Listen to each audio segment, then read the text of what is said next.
Hey, and welcome to this jazz guitar lesson on the chords to On Green Dolphin Street. Check the description for the links to the PDF of the chart and the chord shapes. Let's get onto it. So here's my chart on the screen. Now, I think this is a really appealing song to play because it's got two very contrasting sections. We've got that first 8 bars there where, it's in a usually played with a Latin rhythm, which we'll talk about.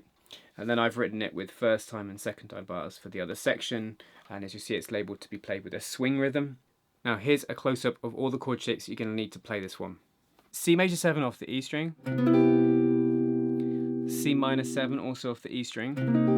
Now the fingering of the next 3 chords is really important, I think, for it to work out smoothly. So D7/C, middle finger on the E string fret 8, and then you're going to bar your first finger. Tricky thing on this chord. Well, the middle finger, if you look at the angle of it, it's catching the A string to mute it. But your first finger, it's got to be barred on D, G, B, but then it's got to raise up slightly at the bottom so that the little E string is muted. Then the next chord, D/C, move your first finger down a fret, it's going to play the same 3 strings, but put your third finger in for the bass note, and then for the C chord at the end. This is a bit of a weird way of playing a C, but it sounds really nice when it all comes together. Move the first finger down to fret 5, bring the little finger in for the bass note. If you have difficulty with muting and the strings that are not meant to be played, you could play with your fingers instead, but if you're using a pick, then check out my videos on muting technique for the fretting hand. I'll put a link in the description. And that's the chords for the first section, the Latin section, the first 8 bars. For the first time bar, where it hits the swing rhythm, we need D minor 7 off the E string, G7 off the A string, F minor 7 off the A string, B flat 7 off the E string, E flat major 7 off the A string. Then for the second time bar, there's more chords. There's a lot of chords packed into this bit. We've got D minor 7 off the A string, and then just simply to get D minor 7/C, all you need to do is put your little finger in at fret 8 on the E string. Now you want to mute the A string on that one because we really want the bass note to sound like C. And just you'll probably find naturally you'll angle your little finger that it ends up catching the A string as you play the E. We need B minor 7 flat 5 off the E string, then E7 flat 9, A minor 7, A minor 7/G. Notice how I did that. So again, the fingering's important here for it to work out. Middle finger, A minor 7, then I like to bar the third finger for those 3 notes. Then all you need to do to get to A minor 7/C is bring the index finger in, A string's muted, yeah. And then F sharp minor 7 flat 5, lovely moody chord, B7, E minor 7, and A7. So let me play through those A section chords where we've got C major 7, C minor 7, then this D7, C in the bass, D flat, C in the bass, to C in reposition, slightly different shape. Do that again.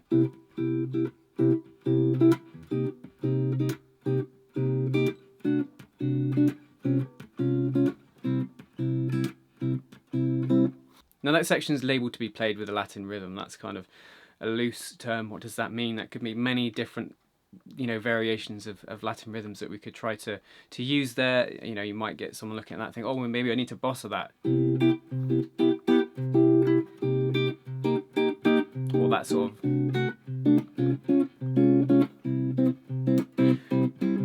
of Western way of doing a bossa in that kind of way. And I use the term Latin very loosely because I think the Western versions of those Brazilian rhythms are quite watered down, but maybe something like a samba, like I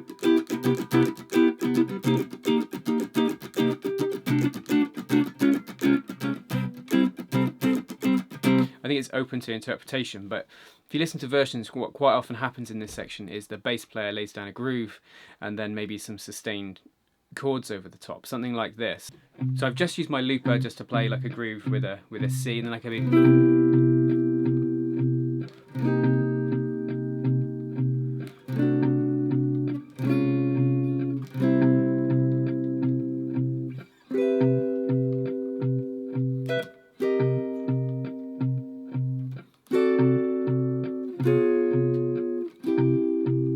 of idea. Now, the reason that works well, just with that one C note being played in the bass, is if you look at the bass note of all the chords in that section, the bass note is C. So you've got C major 7, C in the bass, C, go to minor, C in the bass, then a D7 in third inversion, which means it's a D7 with the 7th in the bass, which is why it sounds so interesting.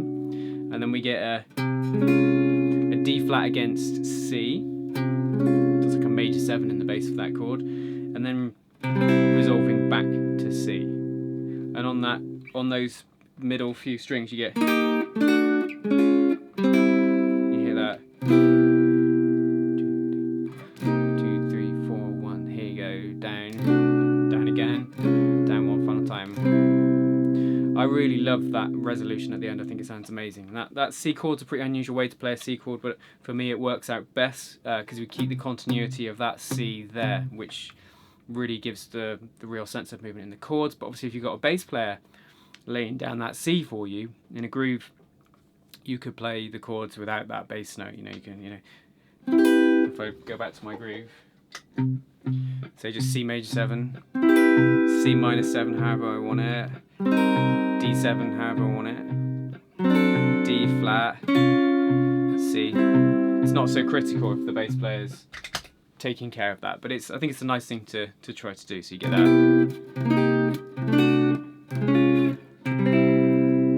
Really great.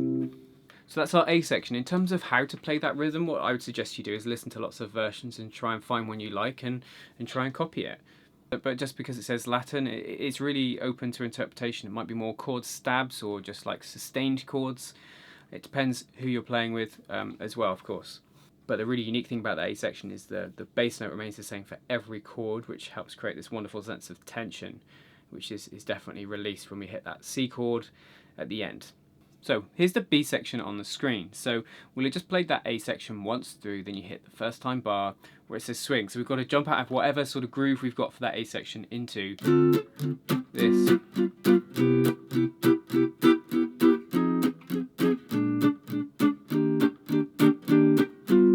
So that is quite a challenge because it's very easy, I think, to lose time when changing between two different rhythms. So just keep that in mind when you practice it. Maybe play along to some versions and see if you can, keep in time at that point of change between their sort of Latin vibe of the first section into these swing sections. So we've got D minor 7, G7 to C major. So that's 1 bar of D minor 7, 1 bar of G7, 2 bars of C major 7. We then hit F minor 7, 1 bar, B flat 7, 1 bar, then 1.5 bars of E flat major 7. So that's 1, 2, 3, 4, then 1, 2, change to G7 for 3, 4. Let me play that all the way through. 1, 2, 3, 4.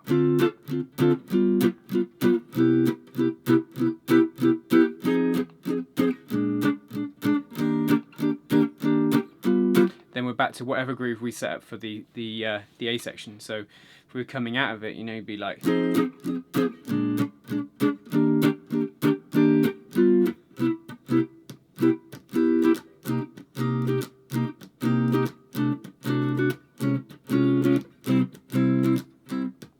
And on the chart, if I put both sections on the screen, that's indicated between the dots.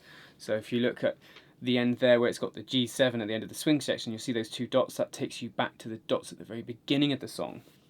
We then play through the A section again, but then skip out the first time bar, so the D minor 7, G7, C major 7, and jump to where it says number 2, the second ending. Now the frequency of the chords in this section really intensifies. There's 2 chords per measure pretty much for all of it. So we've got, I'll play it slowly first, D minor 7 with C, B minor 7 flat 5, E7 flat 9, A minor 7 slash G, F sharp minor 7 flat 5, B7, E minor, A7, D minor, G, back to C, and then I've written D minor 7, G in brackets there at the end because that's pretty helpful. Not everyone will play that there, but it's useful to indicate we're going back to the start. A bit more tempo, that beat.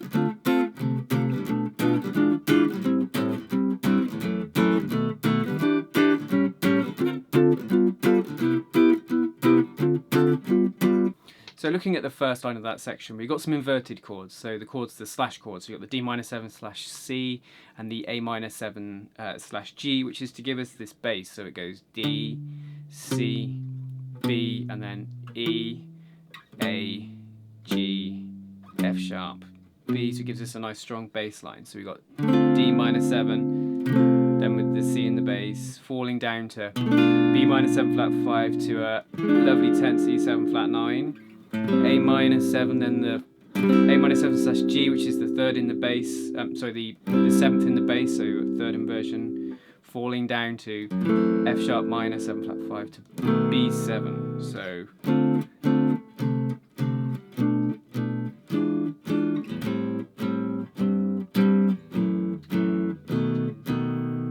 and a little variation sometimes I would like to do here is put tritone subs in for the E7/9 and the B7. So have instead of E7/9 play B flat7, and instead of B7 play F7, which gives us a bass line then that goes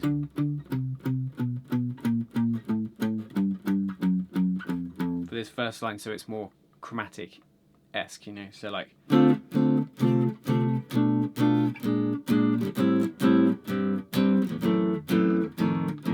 just a bit more intense, if you like. And then the final 4 bars of that second time round, we get E-7, A7, D-7, G7, C. So a bit more regular than the D-7 to G to kick off again. So I would probably say that first line of that second time bar with the D-7, D-7/C is probably the hardest section in the tune to play. Just as I said, the frequency of the chords, maybe some unusual shapes. There's obviously other ways you can play them. If you find maybe some of the ways that I've put them challenging, then experiment with other ways to play those chords. So I think a good idea now would be for me to play it once through close up, so you can see the chord movements and get a sense for it as one complete thing. 1, 2, a 1, 2, 3, 4.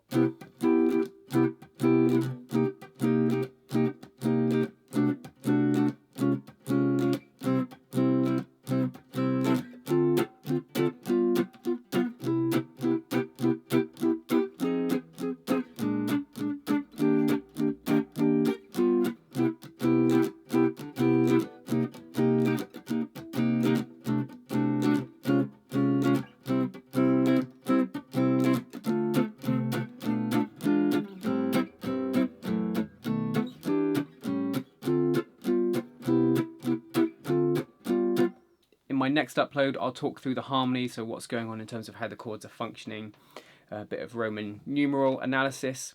If you've got any questions, any comments, anything you need me to clarify, then you leave me a comment below.